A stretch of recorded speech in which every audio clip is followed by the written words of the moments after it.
This is a reading from the poem of the Man God by Marie Valtorta, Volume 2, Episode 270.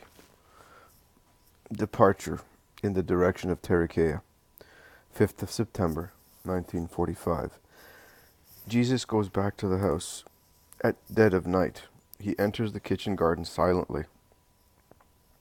He looks for a moment into the dark kitchen. He looks into the two rooms where are the mats and beds. They are empty also. Only the changed clothes piled on the floor tell that the apostles have come back. The house is so silent that it seems uninhabited. Jesus, making less noise than a shadow, goes up the little steps, immaculate white in the whiteness of the full moon, and arrives on the terrace. He walks along it. He seems a ghost moving about silently, a bright ghost, in the white incandescence of the moon. He looks thinner and taller. He lifts with one hand the curtain at the door of the upper room. It had been left down since John's disciples had entered with Jesus. Inside there are the apostles, sitting here and there in groups or alone, with John's disciples and Manaen. There is also Margium sleeping with his head on Peter's knees. The moon illuminates the room, entering with its phosphorescent rays through the wide open windows. No one is speaking, and no one is sleeping with the exception of the boy, who is sitting on a mat on the floor. Jesus enters quietly, and Thomas is the first to see him. "Oh, Master!" he exclaims, starting. All the others rouse themselves. Peter, in his excitement, is on the point of jumping to his feet, but he remembers the child, and he stands up gently, laying Margium's dark-haired head on his seat, and thus is the last to arrive at Jesus, while the Master, with the tired voice of one who has suffered very much, is replying to John, James, and Andrew, who are expressing their sorrow to him. "I understand. But only he who does not believe can feel desolate because of death, not we, who know and believe. John is no longer separated from us. He was before. Nay, he separated us, either with me or with him. No longer so. No longer so. Where he is, I am. He is near me." Peter pushes his gray-haired head among the younger ones, and Jesus sees him. "You have been weeping too, Simon of Jonah." And Peter, with a voice hoarser than usual, "Yes, Lord, because I was a disciple of John as well. And then, last Sabbath Eve, I was complaining that the presence of Pharisees was going to embitter our Sabbath. This is really a bitter Sabbath. I brought the boy to have a more enjoyable Sabbath. Instead, do not lose heart, Simon of Jonah. John is not lost. I am repeating that to you too. And in exchange we have 3 perfected disciples. Where is the boy?"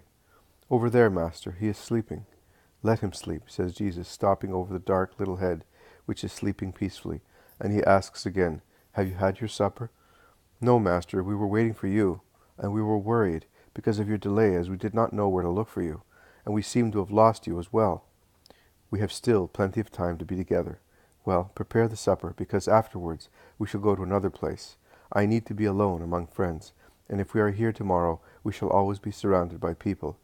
And I swear to you that I would not put up with them, particularly with those snakes of Pharisaic souls, and it would be most unfortunate if a smile escaped them concerning us in the synagogue." "Be good, Simon. I have thought of that as well. That is why I came back to take you with me." The excitement on their faces can be better seen in the light of the little lamps that have been lit at the 2 ends of the table. Only Jesus is majestically solemn, and Margium smiles in his sleep.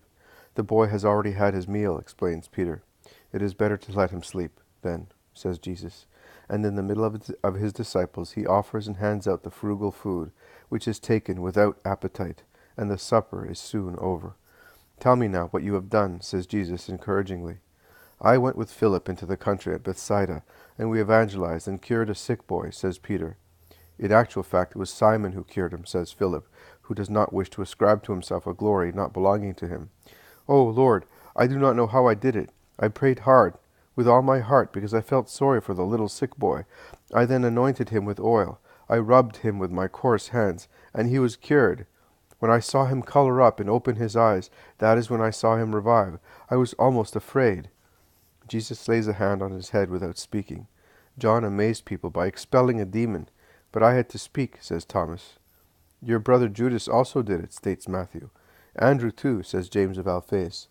"Simon the Zealot instead cured a leper. Oh, he was not afraid of touching him, and he said to me, 'Be not afraid. By the will of God, no physical disease will affect us,' says Bartholomew. You are right, Simon. And what about you two? Jesus asks James of Zebedee and the Iscariot, who are a little farther away, the former talking to the 3 disciples of John, the latter being all alone and sulky. Oh, I did nothing, says James, but Judas worked 3 wonderful miracles: a blind man, a paralytic, a possessed man. He looked like a lunatic to me, but that is what the people said.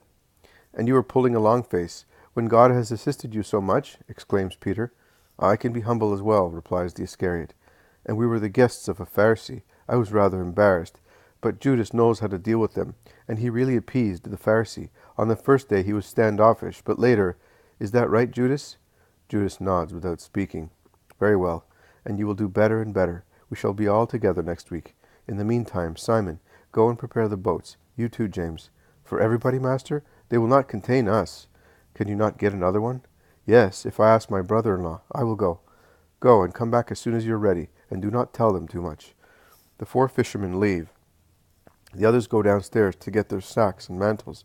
Manaen stays with Jesus. The boy continues to sleep. Master, are you going far? I do not know yet. They are tired and depressed. I am too. I am thinking of going to Tarichea, into the country, to be alone in peace. I have my horse, master, but if you will allow me, I will come following the lake. Will you be there for long? Perhaps the whole week, but not longer. In that case I will come, master. Bless me in this first departure, and relieve my heart of a burden. Which, Manaen? I feel remorse for leaving John. Perhaps if I had been there. No, it was his hour, and he was certainly pleased to see you come to me. Do not let that upset you. Nay, endeavor to get rid quickly and properly of the only burden you have, the gusto of being man. Become spiritual, Manaen. You can. You are capable of being so. Goodbye, Manaen. My peace be with you. We shall soon meet in Judea. Manaen kneels down, and Jesus blesses him. He then raises him and kisses him. The others come back in and exchange greetings, both the apostles and John's disciples. The fishermen are the last to come. We are ready, master. We can go. Good. Say goodbye to Manaen, who is staying here until tomorrow evening. Assemble the foodstuffs, take some water, and let us go. Make as little noise as possible. Peter stoops to awake Marjam.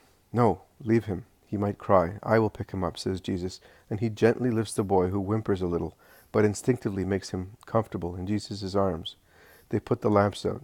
They go out, closing the door.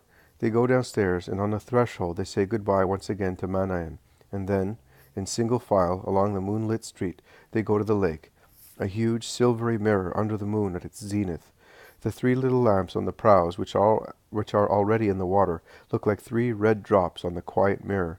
They go on board, settling themselves in the boats, the fishermen being the last to embark. Peter and a servant are in the boat where Jesus is, John and Andrew in the second, James and a servant in the third one. Where are we going, master? Asks Peter.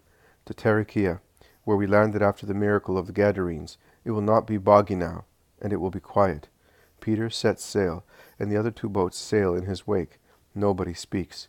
Only when they are in the open lake and Capernaum disappears in the moonlight, and things present a uniform appearance in its silvery dust, Peter says, as if he were speaking to the tiller, "And I am glad. They will be looking for us, my dear, and thanks to you they will not find us." "To whom are you speaking, Simon?" asks Bartholomew. "To my boat. Don't you know that she is like a bride for a fisherman? How much I talk to her, more than to Porphyria. Master, is the boy well covered? It's damp on the lake at night." "Yes, he is. Listen, Simon, come here. I want to speak to you." Peter entrusts the tiller to the ship boy and comes to Jesus. "I said Tarichea, but it will be quite all right to be there after the Sabbath, to say goodbye once again to Manaen. Could you not find a place nearby where we may stay in peace?" "Oh, master, in peace for us, or also for the boats?" "For the boats we must go to Tarichea, or to some harbor on the other shore. But if you are referring to us, it is enough to go into the woods beyond the Jordan, where only wild animals will find you, and perhaps an odd fisherman who is watching nets. We can leave the boats at Tarichea. We shall be there at dawn, and we will go away quickly beyond the ford. It is easy to wait it at this time of the year." "Very well, we will do that." "The world is disgusting you as well, eh? You prefer fish and mosquitoes. You are right.